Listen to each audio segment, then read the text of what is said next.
सुनो सिबियाई रिक्वेस्ट हमारी, सुनो सिबियाई रिक्वेस्ट हमारी, हर चेहरे पर हंसी दो, सिर्फ नहीं उसको खांसी दो, सिर्फ नहीं उसको खांसी दो, रियवा साली को फांसी दो,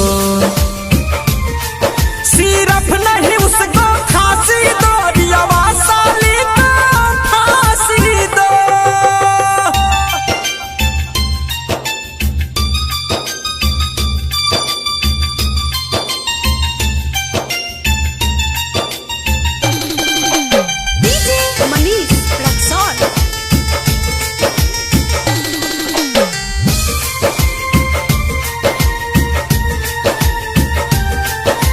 उसको समझ में आ जाएगा जब गले में फंदा जाएगा, फिर जीने के बारे में सोचेगी, अपने ही कान को नोचेगी, ले जाकर झील में उसे अभी,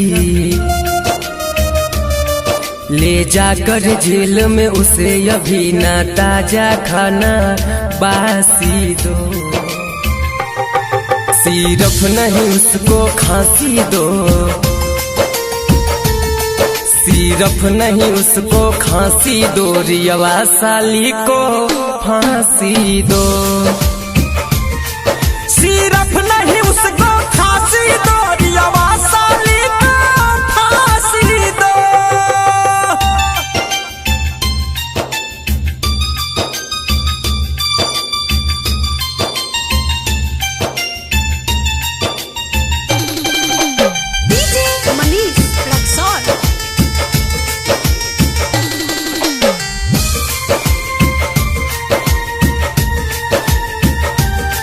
नहीं जीने का अधिकार उसे,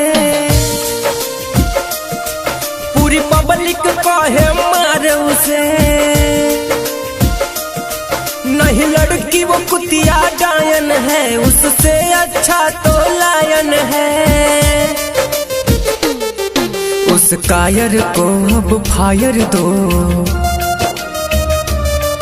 उस कायर को अब फायर दो, मरने की जगह भी झांसी दो, सिर्फ नहीं उसको खांसी दो, सिर्फ नहीं उसको खांसी दो, रियवा साली को फांसी दो, सिर्फ नहीं उसको